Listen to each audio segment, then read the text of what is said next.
We are creatures defined by our yearning. From the moment we open our eyes to the world, we are greeted by the shadow of desire. It is not an abstract concept, but a visceral force that compels us to move, to grasp, to consume, to become. Desire flows through us like a river that cannot be dammed, twisting and turning, never satisfied, always restless. It drives us, it consumes us, and in our pursuit of fulfillment, we forget that the very nature of desire is to never be quenched. We live in a world where everything is promised: happiness, success, peace. The illusions we chase are dressed in the garb of fulfillment, whispering promises of salvation.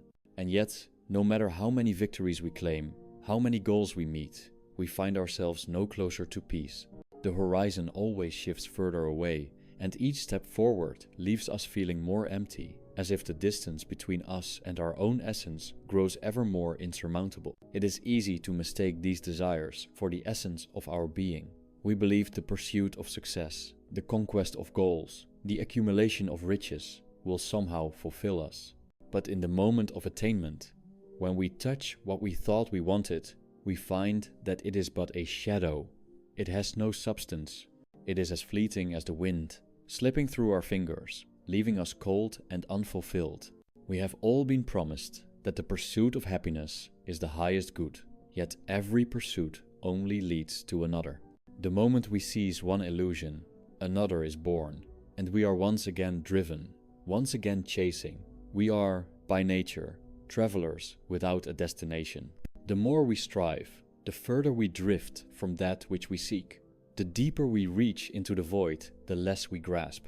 This is the path of the will to live, the will to power, the will to matter, the will to be. It is a force that propels us forward, yet never allows us to rest. Every desire that arises is but the echo of a deeper need, a need that we do not understand, a hunger that cannot be fed. We think we want things, but what we truly desire is the end of our striving, the release from the weight of our own existence. And yet, we are bound to this endless cycle, forever chasing what is not there. The promises of the world are like sweet melodies played on a broken instrument. They stir the heart, but only for a moment. They make us believe there is something to attain, something to be achieved.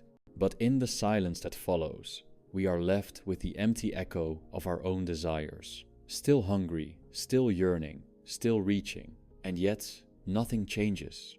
There is a moment, if one is still enough, where the truth is unveiled, not in grand revelation, but in quiet surrender. The moment one sees the futility of the chase, the hollowness of the goal. It is a sobering realization. The world is not a place to be conquered, but a place to endure. The prize we seek is not in the future, but in the acceptance of what is. The suffering we have tried to avoid is the very substance of our existence. It is not something to escape, but something to understand. The suffering that resides within us is not an aberration. It is not something that can be cured or healed. It is the very foundation of our being, the reflection of our own will, the consequence of our own desire. The more we grasp, the deeper we dig, the more we create our own suffering. But there is a strange grace in this, in the realization that suffering is not a punishment, but a revelation. In it, we see ourselves as we truly are. We see the limits of our will, the fragility of our existence, the emptiness of our desires. In truth, there is no solution to our suffering. We cannot outrun it, we cannot transcend it. But in this very acknowledgement, there is a certain peace. Not the peace of the fool who believes they have found an answer, but the peace of one who has understood that there are no answers to be found. Only the endless unfolding of desire and the quiet acceptance of its futility. Each moment, we are faced with a choice to continue in our blind pursuit, to follow the siren's song of our desires, or to stop, to breathe, to see the world as it is, not through the lens of hope or expectation, but through the lens of truth. The world does not promise us peace, but it offers us the freedom to see that peace is not something to be gained. It is something that arises in the absence of the will, in the stillness of surrender. We chase our desires, as if they were the keys to a locked door. We think that behind it lies the fulfillment we have been searching for. But the door is not locked, it has no meaning, And when we finally let go of the desire to open it, we are freed not because the door opens, but because we have stopped trying to find something that was never there. In the end, we realize that there is no end. There is no resolution, no final victory. There is only the journey, endless and eternal. A journey that leads not toward an external destination, but inward toward the truth of who we are, toward the quiet understanding that we are not what we desire, but what remains when desire falls away. When the will ceases to drive us, when the chase ends, when the world fades into the background, we are left with only ourselves. And in that solitude, we are free. Freedom is not in achieving, but in surrendering. Not in conquering, but in understanding. Not in desire, but in the cessation of it. The journey does not end with the attainment of what we want, but with the dissolution of what we thought we needed. There is no victory in this world, no triumph over suffering. There is only the quiet realization that suffering is the path, not the obstacle. We are born into it, and we die with it. But in the space between birth and death, we can stop chasing, we can stop fleeing, and in that moment of stillness, we will find something that the world cannot give us, the clarity of truth. The will is a fire that burns through our days, consuming everything in its path. But when it finally burns out, when it has reduced all to ash, we are left with the only thing that was ever real, the silent, empty truth of existence. And it is here, in the quiet emptiness, that we find what we were always seeking. Not fulfillment, not happiness, not success, but the simple, pure truth that we were never anything more than this moment, this breath, this surrender. And so we continue, not as travelers seeking a distant goal, but as beings who have come to understand the futility of desire, the inevitability of suffering, and the peace that arises only when we stop seeking. The journey is endless, but it is no longer a burden. It is a simple unfolding, a quiet acceptance, a return to the truth that was always there. And in the end, we realize there is no end, only the path, only the stillness, only the surrender. The world spins onward, indifferent to our desires, to our cries, to the fragile hopes that flutter within us, like the wings of a dying bird. The truth, which we so desperately seek, remains silent in the face of our ceaseless striving, as if it knows that no matter how far we travel, no matter how deeply we dig, it cannot be grasped. We think that by reaching out, by forcing ourselves to confront the world, we will somehow obtain the answers that will satisfy our thirst. Yet, the more we demand, the more the world recedes, as though it is mocking our very existence, daring us to persist in our struggle.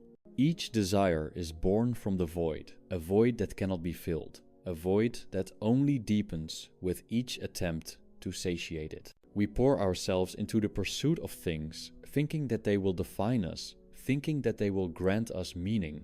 Yet in every victory, in every accumulation, we discover the same bitter truth. The world does not answer our demands. It does not yield to our will. It remains as it is, indifferent to our petty struggles, to the thirst of the soul that cannot be quenched. What then are we but creatures, lost in a labyrinth of our own making? We invent desires that lead us nowhere. We chase illusions that burn like fire but never warm us. We labor under the false belief that fulfillment lies in the next step, in the next acquisition, in the next moment of imagined satisfaction. And yet the future never arrives in the form we expect. When it does come, it is empty, devoid of the substance we imagined.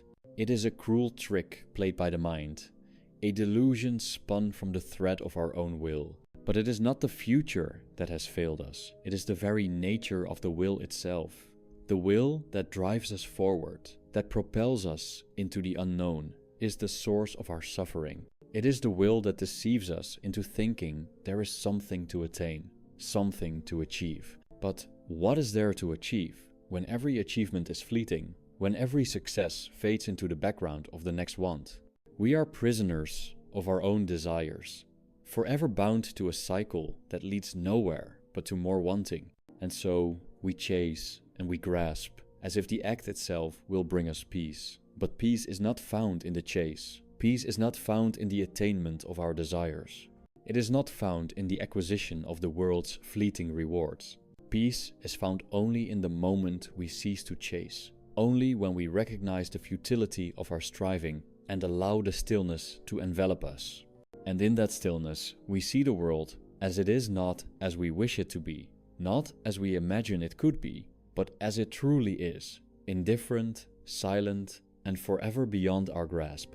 The world offers nothing, and yet we cling to it as though it holds the key to our salvation. We invent gods, we create systems, we bind ourselves to ideologies and dreams, all in the hope of finding meaning in a world that offers none.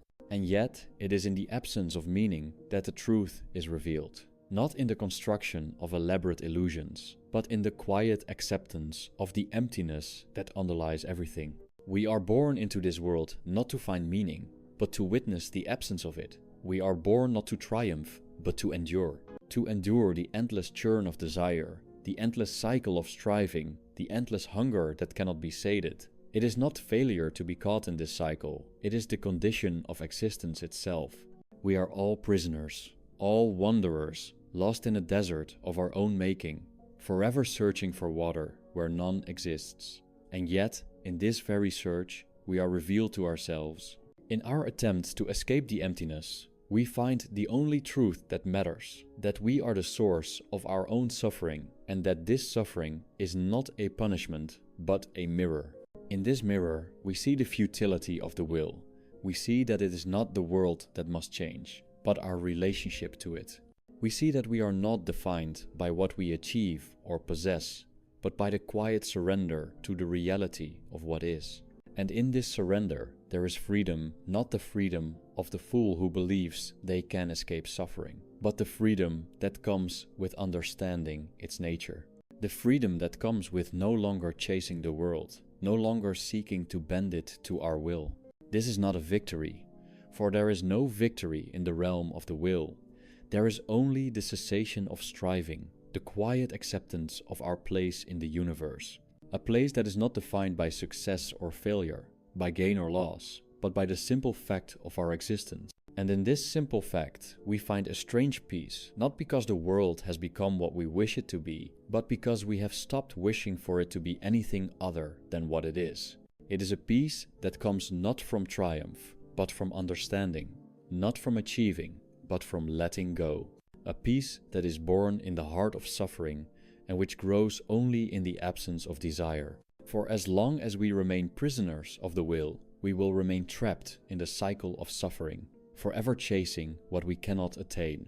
But when we see the futility of this pursuit, when we cease to chase and accept the world as it is, we are free. We are free not because the world is kind, not because it offers us comfort, but because we no longer need it to. We are free because we no longer seek to conquer it, to shape it to our desires. In the quiet surrender, in the acceptance of what is, we discover a freedom that is not found in action, but in stillness.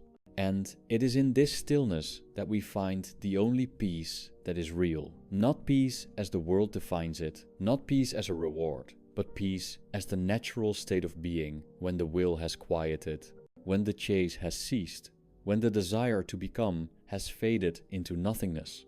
The world will continue, as it always has, indifferent to our suffering, to our striving. But we need not follow it. We need not bend to the will of the world, for we have seen through it. We have seen the emptiness at its core, and in that emptiness, we have found the freedom to let go. The world moves on, indifferent and unsympathetic to the burden of our desires. It is a vast, endless expanse where we are but fleeting shadows. No matter how often we try to shape it, to impose our will upon it, it remains impervious. Like the ocean to the wave, it consumes all efforts to alter its course. We imagine that by gaining, by conquering, by achieving, we will come closer to something profound. But the more we obtain, the further we slip into the abyss of our own dissatisfaction. We grasp and grasp, but the world is like sand, slipping through our fingers, dissolving into nothingness, leaving us ever more hungry, ever more empty. Each moment spent pursuing something, whether a goal, a relationship, an object, or a fleeting pleasure, is a moment that becomes nothing more than a brief flicker in the dark expanse of time. And when we look back, when the glow of that pursuit fades, we are left with only a hollow memory of a hunger that remains. We were chasing an illusion all along, a promise that was never kept. It is as if the very act of desiring seals our doom. We reach out for the world, only to find it is not there. It is a game, a trick, a cruel dance in which the music never ends, but our feet tire. The world presents itself to us as a landscape of promises, each shimmering just beyond our reach. We think we can possess it, make it ours, control it, but all we can ever do is touch its surface, like a wave brushing against a stone, only to see the stone erode, dissolve, and vanish. Every attempt to hold on to something is futile. The very nature of our striving is bound to failure, for what we seek is not within our grasp, and what we possess is already slipping away. And yet, there we are, perpetually caught in the grip of this vicious cycle. What else is there to do but continue to push ourselves further, to seek the unattainable? But in the midst of this striving, this tireless search, there comes a point that we fear to acknowledge when we begin to see through the illusion. It is a moment when the veil is lifted, however briefly, and we recognize that the pursuit itself is the trap, the desire itself, the poison. The world does not hold the keys to our salvation. There is nothing there to possess, nothing to gain. The more we chase, the further we distance ourselves from what is real. This truth, this quiet revelation, sits heavy upon the soul. It is a sobering realization that erodes the very foundation of our lives. We are not moving toward anything. We are merely circling, caught in the gravitational pull of our own desires. We are like moths drawn to a flame, unable to see that the flame is but a reflection of our own emptiness. We burn ourselves in our attempts to fill that emptiness, and when the fire is gone, we are left with only the cold remnants of what we once believed would fulfill us. There is no victory, no success. There is only the endless stretching of time, the endless reaching for something that was never meant to be attained. The world remains the same, indifferent to our efforts, to our struggles. It is not designed to yield to us. It has no intention of giving us peace. It simply is. And we are left to navigate its harsh terrain, each step forward only leading to another, each attainment fading before we can even grasp it. In this realization, there is no comfort. There is no relief in seeing the futility of our desires, for it means we must face the truth of our own condition. We are not in control. We are not masters of our fate.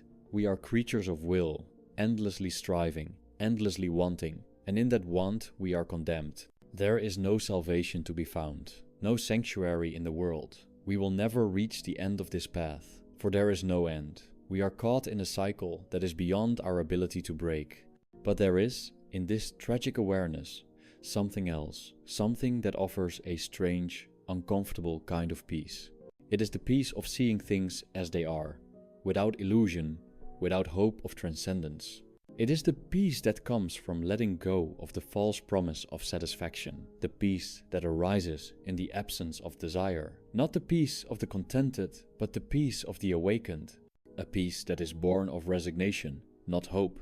A peace that accepts suffering, not as a punishment, but as the very fabric of existence itself. When we cease our endless chasing, we cease to participate in the lie that the world holds something for us, something that will make us whole. We are no longer drawn forward by the lure of promises, no longer consumed by the illusion of achievement.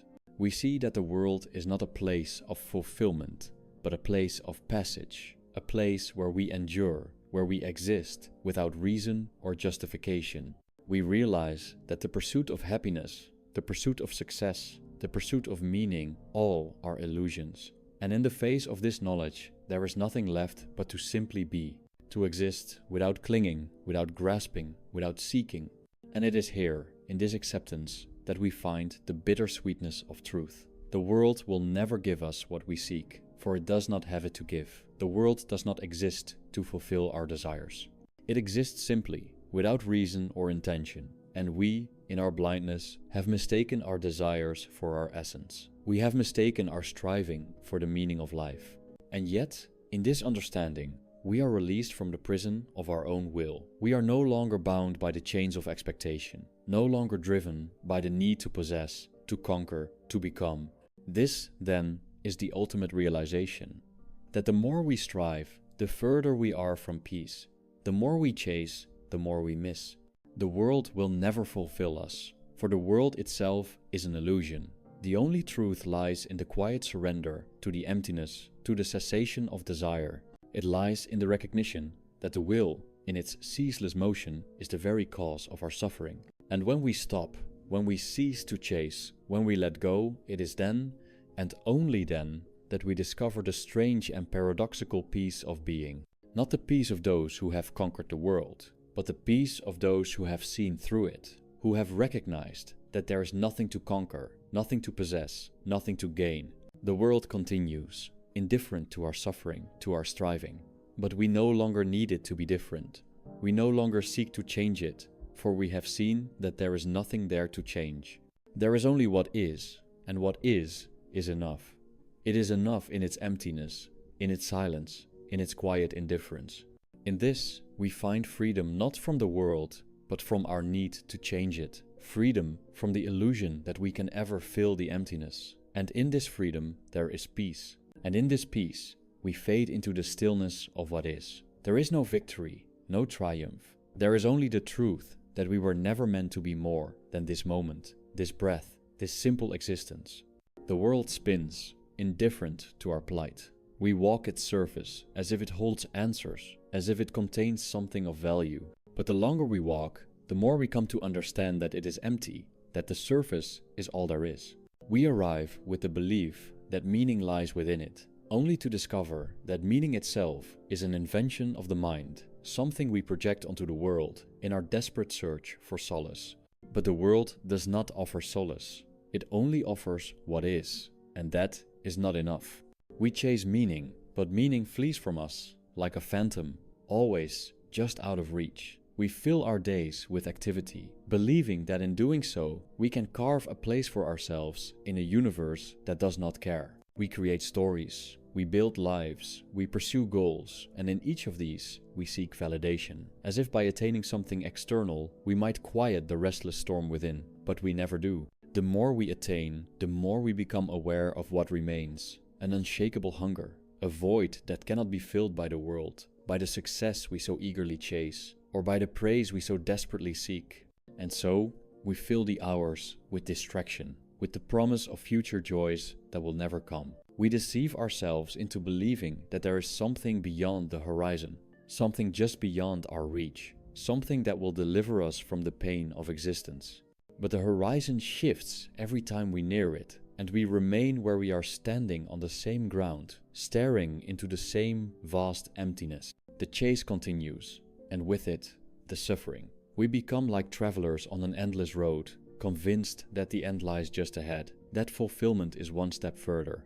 But each step reveals only more road, and the end is as elusive as ever. We are always moving, always striving, but we are never truly getting anywhere. And yet, we continue. Why?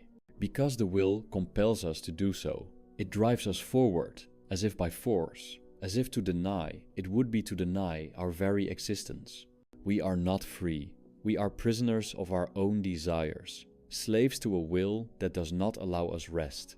We think we want the world, that we want what it offers, but in truth, we want only to escape our own being. We seek relief from the gnawing hunger within us, but the world cannot provide this relief.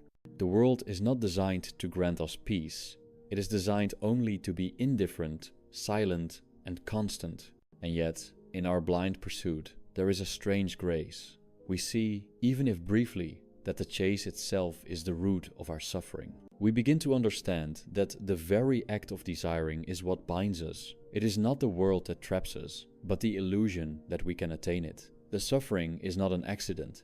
It is the natural consequence of a being caught in the grip of its own will, forever searching for something that does not exist. But there is relief in this understanding, not the relief of escape, for there is no escape from the world, but the relief of seeing the truth. The truth that we are not meant to conquer the world, but to endure it. That peace is not something that can be found outside of us, but something that arises when we cease our striving, when we stop fighting against what is. In this quiet surrender, there is a moment of clarity. We see that the world is as it is, and that we are as we are, creatures of will, forever striving, forever reaching for something that is not there. But in this moment of clarity, there is no judgment, no condemnation. There is simply the acknowledgement that the will, in its ceaseless desire, is the cause of our suffering, and that we do not need to follow it. We do not need to chase the endless horizon. We do not need to attain what can never be attained. The weight of the world does not lie in its heaviness, but in the burden of our desire. The more we wish for the world to be different, the heavier it becomes. But when we let go of the desire to change it, to force it into the shape we want, we are free. Free not because the world has become what we desire, but because we have ceased to desire it at all. And so, we stand in the quiet emptiness of existence. The world remains unchanged, but we are no longer bound by it. The will no longer drives us, no longer compels us to chase what is not there. And in this stillness, there is peace. Not the peace of the satisfied, not the peace of those who have conquered, but the peace of those who have seen the truth and accepted it. The peace of those who have surrendered to what is, and in surrender found freedom. The world continues, but we are no longer part of its endless dance. We no longer seek to change it, to make it conform to our desires. We see it as it is a place of suffering, a place of desire, a place where nothing is ever truly attained. And in this understanding, there is no longer any need to escape it, to conquer it, or to change it. There is only the quiet acceptance of what is, the acceptance of our own condition, and the peace that comes with no longer seeking. We walk the world, not as conquerors, but as wanderers, as observers of the great, indifferent expanse. The illusion of control, the illusion of mastery, has faded. We are no longer trying to change the world, but to simply exist within it, to witness it as it unfolds. There is no longer a need to chase, no longer a need to conquer. The world is not a place of attainment, but a place of passage, a place where we are born, live, and die. And in this simple truth, there is a profound peace. We are not meant to conquer the world, we are meant to understand it, not as something to be controlled or shaped, but as something to be endured. And in that endurance, in the quiet recognition of our place within it, we find what we have been searching for all along, not happiness, not fulfillment, not success, but the peace of surrender. A peace that is born not from action, but from stillness, not from desire, but from the cessation of desire. And so, we let go of the will, let go of the chase, let go of the need to possess. We stand in the quiet emptiness, no longer searching, no longer needing. The world remains as it always was, but we are no longer bound by it. We are free in the only way that matters, free from the illusion that the world holds anything we need, free from the belief that there is something to attain. We are free because we no longer wish for it to be any different. And in that freedom, there is peace. Not the peace of the world, but the peace of knowing that there is nothing to seek. Only the endless unfolding of existence and the quiet acceptance of our place within it. The peace of surrender. And so, the will falls silent, and with it, the world fades into its rightful place, not as something to be conquered, but as something to be endured. No longer do we struggle against its unyielding nature. No longer do we claw at the walls of time, desperate to escape the confines of our own existence. We have seen through the veil. The world is not a garden to be tended, nor a treasure to be unearthed. It is a vast, indifferent expanse, where we move like shadows, fleeting and without weight. In the stillness, there is a clarity that is not born of understanding, but of surrender. We cease to ask why. We cease to wonder what lies beyond. We let go of the illusion that the world owes us something, that it is waiting to reveal some secret, some final truth that will grant us release. There is no release. There is only this, the endless unfolding of life, the quiet rhythm of existence, the cold, unfeeling march of time. It is not cruel, nor kind. It simply is. And in this is the strange comfort of the truth. Not a comfort that soothes, but one that enlightens. A comfort born not of achievement, but of the realization that there is nothing left to achieve. Nothing to win, nothing to possess. We are not meant to escape, not meant to transcend. We are here not to rise above, but to descend into the depths of truth, into the heart of the endless cycle, into the quiet acknowledgement that this is enough. We have arrived, not at some destination, but at the recognition that the journey was never a path towards something, but simply a path through what is there left to seek, what is there to attain, when the desire for attainment itself has dissolved. The hunger that once gnawed at us, that drove us into the night, is now quiet, not because it has been fed, but because we have come to see that it is not hunger at all. It is only the shadow of the will, which fades when we stop chasing. The world continues, but it no longer pulls us along in its relentless current. We drift, not aimlessly, but with a peace that comes from no longer needing to know, no longer needing to become. The truth does not offer us relief. It offers us nothing but its cold, unflinching clarity. And yet, in this clarity, there is a peace that surpasses all understanding. Not the peace of the fool who believes that the world will change, but the peace of the one who knows that it will not. Not the peace of the satisfied, but the peace of the resigned. The peace that comes with a simple acknowledgement that there is nothing to achieve, nothing to possess, nothing to win. And in that peace, we are left with nothing but the quiet stillness of existence. The mind, once driven by the unyielding thirst of desire, now settles. The body, once a vessel of will, now rests. And in this quiet, there is no tension, no struggle, no yearning. There is only what is. Only the truth that we are not defined by what we seek, but by what remains when seeking falls away. We are no longer travelers, no longer seekers, no longer prisoners of our own desires. We are simply beings, existing in a world that does not care for us, nor we for it. We do not belong here, for we belong nowhere. We are not born to succeed, nor to fail. We are not born to conquer, nor to be conquered.